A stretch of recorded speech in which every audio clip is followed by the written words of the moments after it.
जय हिंद दोस्तों, राम राम। कैसे हो आप सभी? आशा करता हूँ कि आप लोग अच्छे होंगे। आज मैं बात करूँगा बीएसएफ का ट्रेनिंग प्रोसेस। ट्रेनिंग कैसे होता है, इसमें ट्रेनिंग में क्या क्या होता है और टाइमिंग इसका क्या है। टाइमिंग प्रोसेस कितने बजे से कितने बजे ट्रेनिंग रहता है, कितने बजे तक रेस्ट रहता है, इसमें टाइम अगर एक्स्ट्रा टाइम मिलता है या नहीं पढ़ाई करने के लिए, ट्रेनिंग से रिलेटेड पूरी बातें इस वीडियो में बताने वाला हूं। तो वीडियो को स्किप ना करें और वीडियो के लास्ट तक बने रहें। बीएसएफ का जो ट्रेनिंग होता है वो 44 वीक का होता है। शुरू का जो वीक होता है वो 0 वीक का होता है, जिसमें कैंप का मेंटेनेंस होता है। जहाँ पे ट्रेनिंग करने के लिए आपको भेजा जाएगा, उसका मेंटेनेंस शुरुआती वीक में होता है। और उसके बाद वीक स्टार्ट होता है। 1 वीक, 2 वीक, 3 वीक, ऐसे करके 44 वीक तक इसका ट्रेनिंग चलता है, जिसमें बहुत ही कठिनाइयों से गुजरना पड़ता है। शारीरिक रूप से फिजिकल फिट होता है। इसमें फिजिकल फिट बनाया जाता है ताकि आप जब ड्यूटी में जाएं तो आपको दुश्मन से लड़ने में, वहाँ के उस क्लाइमेट में रहने में सहनशीलता, ये सब चीज़ आपको बनाकर भेजा जाता है। जब आप ट्रेनिंग के लिए जाते हैं, कहीं एक ट्रेनिंग सेंटर चुना जाता है जिसमें आपको ट्रेनिंग के लिए भेजा जाता है, तब उसमें आपको सुबह ही जगना पड़ता है। जो आपको 6 बजे आपको फालिंग में जाना पड़ता है, जिसमें आपको जाना ही पड़ेगा। ऐसा नहीं कि घर की तरह आप बस जब उठे तब चल दिए। इसी में फौज में डिसिप्लिन होता है, जो डिसिप्लिन के दायरे में रहते हुए आपको रहना पड़ेगा। इसीलिए ट्रेनिंग को हार्ड कहा जाता है, क्योंकि इसमें बहुत ही डिसिप्लिन से रहना पड़ता है। 6 बजे आपको फालिंग में अटेंड करना ही पड़ेगा, चाहे कुछ भी हो जाए। उसके बाद आपको 6 बजे के बाद आपको 2 पीरियड पीटी होगा, जिसमें रनिंग और कई सारे एक्सरसाइज होते हैं। बीम, सिटअप, पुलअप, ऐसे बहुत सारे एक्सरसाइज होते हैं जो कराया जाता है। 2 पीरियड का पीटी होता है। उसके बाद आपको 8 जब बजेगा, 1 पीरियड जो होता है 40 मिनट का होता है, मतलब 2 पीरियड 80 मिनट का, बीच में 5 मिनट का ब्रेक होता है। और 6 से 8 बजे तक आपको पीटी होगा। और उसके बाद आपको नाश्ता के लिए छोड़ा जाएगा, जो आधा घंटा या 1 घंटा के लिए नाश्ता के लिए छोड़ा जाएगा। आपको नाश्ता करना है। उसके बाद फिर 9 बजे फालिंग होगा, जिसमें क्लास चलेगा। क्लास में आपको जीपीएस के बारे में जानकारी, जीपीएस कैसे चलाना है, वॉकी टॉकी सेट है उसको कैसे चलाना है, और राइफल के बारे में खोल जोड़ उसके बारे में जानकारी दिया जाता है। और ड्रिल, जो ड्रिल दिया सिखाया जाता है, कैसे कदम से चलना होता है, ड्रिल में सिखाया जाता है। उसके बाद होता है इसमें से पढ़ाई के बारे में, जैसे केस स्टडी, कोई भी पहले कुछ घटना हुआ है उसके बारे में केस स्टडी के बारे में क्लास में बताया जाता है। इसमें जो होता है 9 बजे से लेकर के 12 बजे तक इसका जो शेड्यूल है टाइमिंग का वो रहता है। उसमें आपको क्लासेस होते हैं 9 से 12। उसके बाद 12 बजे आपको छोड़ दिया जाता है खाना खाने के लिए। 12 से लेकर के 3 बजे तक आपको रेस्ट रहता है।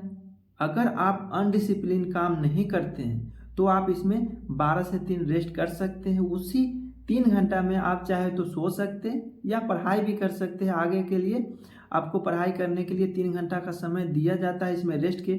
उसमें आपके ऊपर है, आप सोते हैं या पढ़ते हैं। उसके बाद इसमें अगर आप कोई भी अनडिसिप्लिन काम करते हैं तो आपको पनिशमेंट दिया जाएगा। वो जो 3 घंटा रेस्ट का है वो पनिशमेंट में बदल जाएगा। पूरा 12 से 3 बजे तक पनिशमेंट ही चलते रहेगा। इसीलिए फौज में अनडिसिप्लिन काम नहीं करना है, जो बोला जाए वही करना है। बिना मतलब का कोई काम करना आपके लिए बहुत ही नुकसानदायक होगा। इसीलिए रेस्ट का और पनिशमेंट का जो भी आपके हाथ में है, क्या आप लेना चाहते हैं, रेस्ट या पनिशमेंट। ये हो गया 12 से 3। अगर कुछ नहीं करते हैं तो आपको रेस्ट दिया जाएगा। 3 बजे फिर फालिंग होगा, जिसमें 3 से 5 क्लास चलेगा, जिसमें वही हथियार के बारे में सिखलाई या ऐसे ड्रिल के बारे में बताया जाएगा, ड्रिल करवाएगा आपसे। और उसके बाद आपको फिर 5 बजे गेम के लिए, कोई भी गेम हो, चाहे वो फुटबॉल हो या वॉलीबॉल हो, कोई सा ऐसा गेम आपको दिया जाएगा खेलने के लिए। और बहुत सारे ऐसा कुछ उसमें जवान को कैंप मेंटेनेंस के लिए लगाया जाएगा, जो कैंप मेंटेनेंस करेगा, जो गेम खेलेगा उसके लिए गेम का समय दिया जाता है। उसके बाद फिर फालिंग होता है, जो 6 बजे 6 या 6:30 बजे फालिंग होता है, जिसमें कल के लिए अगला आदेश बताया जाता है, कल क्या होगा, ट्रेनिंग में क्या होगा, सुबह में क्या होगा, ऐसे बताया जाता है। उसके बाद फिर रात को 8 या 8:30 बजे करीब, टाइम फिक्स नहीं होता है, वो उनके ऊपर होता है। जो ट्रेनिंग इंचार्ज होते हैं, जो CHM होते हैं, वो उनके ऊपर होता है से कब हमको चेक रोल कॉल लेना है, कब हमको चेक करना है कि जवान ठीक ठाक है, कोई उसमें है या कोई नहीं है, इधर उधर तो नहीं गया है। तो वो चेक रोल कॉल होता है रात को 8 बजे 9 बजे, उसके ऊपर है, टाइम फिक्स नहीं होता है। और उसके बाद आपको रेस्ट दिया जाता है, जो सोने के लिए आप आराम से सो सकते हैं, रेस्ट कर सकते हैं, वो भी रेस्ट आप ही के हाथ में है। फिर उसी में भी अगर आप अनडिसिप्लिन काम करते हैं तो वो रात आपको पनिशमेंट में बदल जाएगा, पूरी रात आपको रगड़ा चलेगा।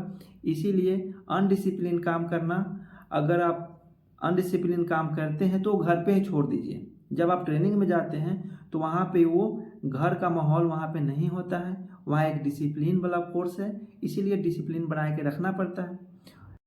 और इसमें ट्रेनिंग टाइम में भी रात को 2 या 2.5 घंटा का ड्यूटी लगाया जाता है, बारी बारी सभी का, क्योंकि आपको ट्रेनिंग से ही आदत दिलाया जाता है कि ड्यूटी कैसे किया जाता है और किस तरह ड्यूटी करना चाहिए। इस सब का भी उसमें आदत दिलाया जाता है कि आप ट्रेनिंग के बाद जब ड्यूटी में जाओगे तो आपको दिक्कत नहीं होगा, इसके लिए आपको पहले से ही तैयार किया जाता है। जब आप ट्रेनिंग कर रहे होते हैं तो इसमें बहुत सारे ऑप्टिकल आपको कराए जाते हैं, जिससे कि आपको फील्ड में आपको किसी प्रकार का दिक्कत का सामना ना करना पड़े। इसके लिए आपको ट्रेनिंग में बहुत सारे ऑप्टिकल कराए जाते हैं, जैसे 9 फीट डिच हो गया, दीवार हो गया, रस्सा हो गया, बीम हो गया, रनिंग हो गया, ऐसा बहुत सारे चीज़ होते हैं जो आपसे कराए जाते हैं। जो बहुत वहाँ का जो ट्रेनर होते हैं वो बहुत ही स्ट्रिक्ट होते हैं, जो आप ही के लिए स्ट्रिक्ट रहते हैं। उस समय तो खराब लगता है ऐसे, हाँ मैं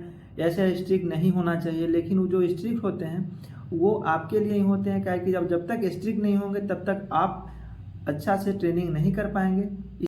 अब बात करते हैं कि इसमें ट्रेनिंग में छुट्टी मिलती है नहीं मिलती है। BSF का जो ट्रेनिंग होता है, ये SSC GD के अंदर जो आता है, इसमें जो होता है 15 दिन का छुट्टी मिलता है। बीच में ट्रेनिंग आवर में 15 दिन का छुट्टी मिलता है, मिड टर्म ब्रेक जिसको बोलते हैं, 15 दिन का छुट्टी मिलता है। अगर ऐसा अचानक कोई घर में परिस्थिति हो गया जो बहुत ही ज़रूरी है जाना, तो उसमें छुट्टी कुछ दिन का मिलता है, लेकिन ऐसे जो है 15 दिन का ही मिड टर्म ब्रेक मिलता है। इसमें ट्रेनिंग ख़त्म होने के बाद इसमें आपको ट्रेनिंग जब 44 वीक ख़त्म हो जाएगा, POP हो जाएगा, कसम परेड जो होता है वो हो जाएगा, उसके बाद आपको बटालियन दे दिया जाएगा से आप इस बटालियन में जाओगे, तो उसी हिसाब से आपको बटालियन मिलता है, जहाँ पे आपका मतलब BSF का जो पोस्ट होता है, जहाँ जरूरी है वहाँ पे आपको भेजा जाता है। बहुत ऐसा बॉर्डर है जहाँ पे इसको जाना पड़ता है, तो इसका जो ड्यूटी होता है बॉर्डर सिक्योरिटी का ड्यूटी होता है, थोड़ा सा इसका हार्ड ड्यूटी होता है बॉर्डर का, क्या है कि ये देश के सीमा का रक्षा करता है BSF। उसके बाद ये बॉर्डर के साथ साथ आंतरिक सुरक्षा भी BSF करता है, जैसे कि इलेक्शन ड्यूटी है, इसमें भी BSF तैनाती होते हैं इलेक्शन ड्यूटी में भी, और बॉर्डर का ड्यूटी तो करते ही करते हैं। ट्रेनिंग जब आपका ख़त्म हो जाता है, आपका बटालियन मिल जाता है, तो आपका छुट्टी जो है वो जो पहले 15 दिन मिड टर्म मिलता था उससे काफ़ी ज़्यादा छुट्टी बढ़ जाता है जब आप ड्यूटी में आ जाते हैं ट्रेनिंग ख़त्म करने के बाद। तो आपको ट्रेनिंग ख़त्म करने के बाद जो छुट्टी होता है वो होता है 15 दिन का CL मिलता है, जो 15 दिन 20 दिन 22 दिन में बदल जाता है। और उसके बाद EL मिलता है 60 दिन का, 30 दिन, एक महीना, मतलब 2 महीना का छुट्टी EL मिलता है, 15 दिन CL मिलता है, जो आपके पूरे एक साल में 60 EL और 15 CL मिलता है। ऐसे बहुत सारे छुट्टी है, जैसे PL छुट्टी है, ऐसे हाफ पे लीव छुट्टी है, तो ऐसा बहुत छुट्टी है एक्स्ट्रा। लेकिन जो नॉर्मल छुट्टी है वो 15 दिन CL और 60 दिन EL छुट्टी मिलता है। इसमें मेडिकल फैसिलिटी भी मिलता है, और ऐसे बहुत सारे इसमें इसका जो पेमेंट है वो सैलरी बहुत अच्छी होती है। क्या है कि इसका जो ड्यूटी पड़ता है वो रिस्क वाले इलाके में पड़ता है, तो इसका सैलरी अच्छी मिलती है। इसका अलग अलग अलाउंस होते हैं, तो इसका रिस्क अलाउंस जो होता है ज़्यादा होता है, इसीलिए इसका सैलरी अच्छी खासी होती है। ये था बीएसएफ का ट्रेनिंग प्रोसेस। ट्रेनिंग में क्या क्या होता है A to Z जानकारी इस वीडियो में लगभग दे ही दिया हूँ। वीडियो कैसा लगा एक बार कमेंट में ज़रूर बताइएगा।